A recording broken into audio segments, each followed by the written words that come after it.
Friends, आज हम allotropes of carbon इसके बारे में समझते हैं। तो सबसे पहले हम ये जानते हैं कि एलोट्रॉप्स क्या है। What is allotropes?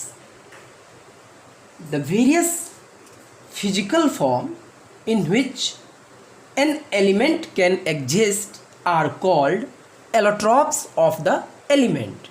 या आप ऐसे भी कह सकते हो कि टू और more different physical form in which element can exist, यानी दो और उससे ज़्यादा फॉर्म में अगर वो एलिमेंट थ्रू आउट कंपोजिशन उस एक ही एलिमेंट का है तो दैट इज एलोट्रॉप्स। जैसे जो कार्बन एलिमेंट है, the carbon element exist in 3 solid form and that are called allotropes of carbon. जो 3 एलोट्रॉप्स कार्बन के हैं, पहला डायमंड, दूसरा ग्रेफाइट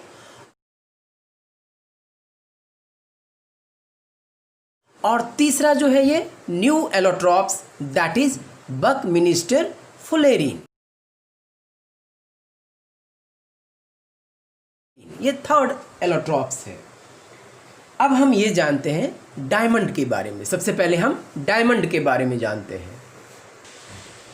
यानी फर्स्ट जो है that is diamond is colourless transparent substance having extraordinary brilliance, मतलब इसमें चमक सबसे ज़्यादा होता है। सेकंड क्या है? It is the hardest natural substance. Third, it doesn't conduct electricity. ये हम जानेंगे भी कि डायमंड क्यों नहीं इलेक्ट्रिसिटी कंडक्ट करता है।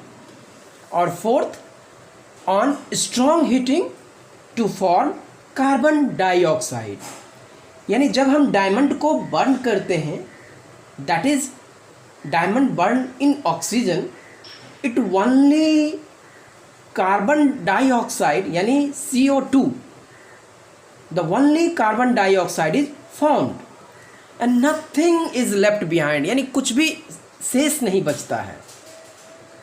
इसका मतलब क्या हो गया कि it shows the diamond is made up of carbon only, सिर्फ कार्बन के ही बने हुए हैं।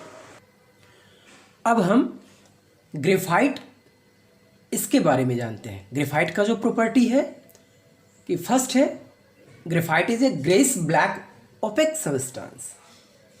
सेकेंड क्या है? It is a lighter than diamond, यानी ये डायमंड से लाइटर होता है, डायमंड हैवी होता है। थर्ड, इट कंडक्ट इलेक्ट्रिसिटी, जो ग्रेफाइट है दैट कंडक्ट इलेक्ट्रिसिटी। और फोर्थ है कि on strong heating gives carbon dioxide. Mean if we burn graphite in oxygen then only carbon dioxide is formed and nothing is left behind. It indicates कि graphite is only made up of carbon, यानी graphite भी सिर्फ carbon के ही बने हुए हैं। तो ये जो 2 कॉमन एलोट्रॉप्स कार्बन के हैं, दैट इज डायमंड और graphite, that have entirely different physical properties. और यही रीजन है कि जो फिजिकल प्रॉपर्टी में जो ये डिफरेंस है डायमंड और ग्रेफाइट का, that rises because of the different arrangement of carbon atoms in them. यानी अब हम जो डायमंड और ग्रेफाइट जो है, ये जो डिफरेंस दोनों के मिड है, इसको स्ट्रक्चर के बेसिस पे समझते हैं कि डायमंड का स्ट्रक्चर क्या है और ग्रेफाइट का स्ट्रक्चर क्या है। जैसा कि हम इस स्ट्रक्चर के बेसिस पे देख सकते हैं कि जो डायमंड का ये स्ट्रक्चर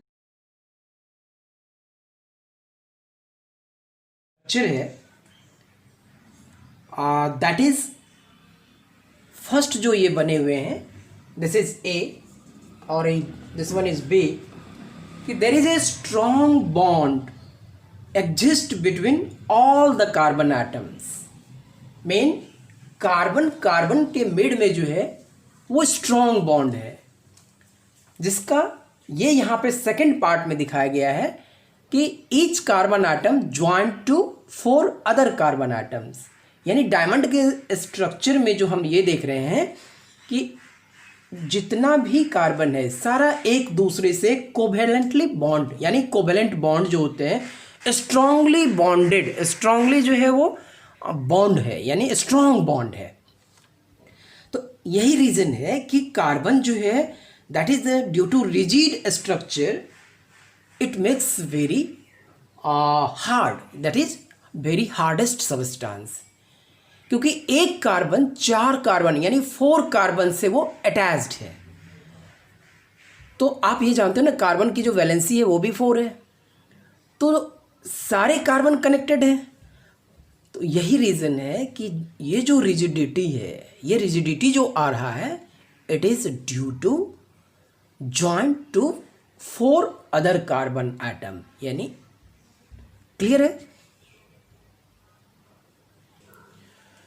आप दूसरे स्ट्रक्चर में जो देख रहे हैं ये स्ट्रक्चर ऑफ ग्रेफाइट, यानी each carbon atom is in graphite is joint to only 3 other carbon atoms, यानी यहाँ पे एक कार्बन एटम्स जो है वो सिर्फ 3 से ही जुड़े हुए हैं, और एक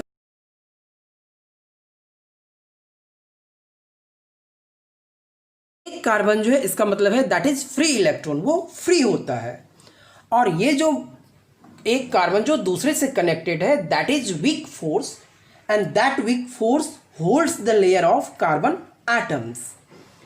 ये जबकि स्ट्रॉन्ग फोर्स होते हैं, इस कार्बन और इस कार्बन के मिड में स्ट्रॉन्ग फोर्स होते हैं, और ये दोनों के मिड में जो ये डॉटेड से रिप्रेजेंट किया गया है that is the weak van der Waals force of attraction.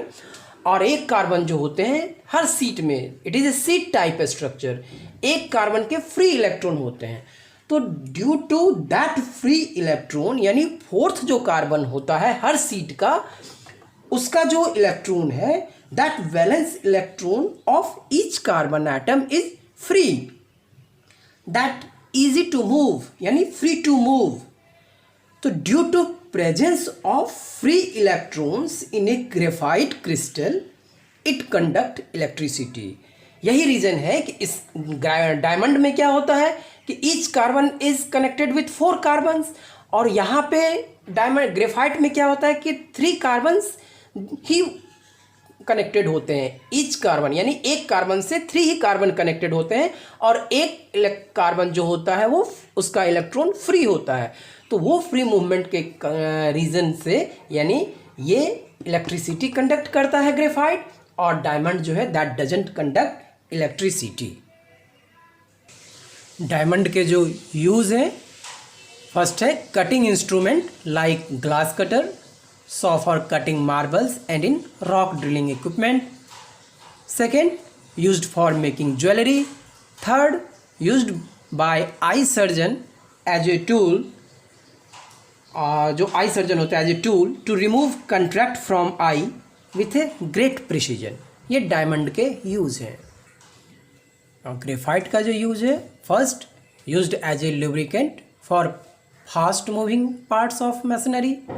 Second used for making carbon electrodes, क्योंकि ग्रेफाइट जो है इलेक्ट्रिसिटी कंडक्ट करता है, इसलिए इसका यूज़ जो है कार्बन इलेक्ट्रोड्स में को बनाने में किया जाता है। एंड थर्ड है used for making pencil and black paints. अब हम देखते हैं जो मेरा थर्ड एलोट्रॉप्स है दैट इज बकमिनिस्टर फुलेरिन। ये जो बकमिनिस्टर फुलेरिन है it is the allotropes, third allotropes of carbon, जिसमें 60 कार्बन ज्वाइंट होते हैं। और आपने ये फुटबॉल देखा होगा,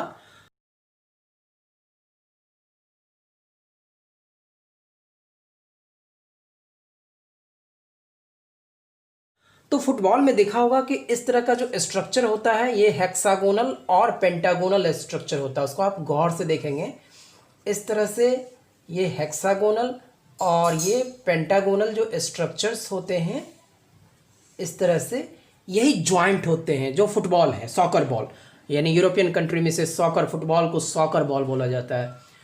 तो ये जो जॉइंट होते हैं इसमें 20 आप काउंट कर लेना, 20 जो है वो हेक्सागोनल स्ट्रक्चर होते हैं और 12 जो है वो पेंटागोनल स्ट्रक्चर होते हैं। और यही स्ट्रक्चर्स जो है वो जॉइंट करके स्फेरिकल मॉड में आता है, that is third allotropes of carbon. वो कार्बन के तीसरे एलोट्रॉप्स है।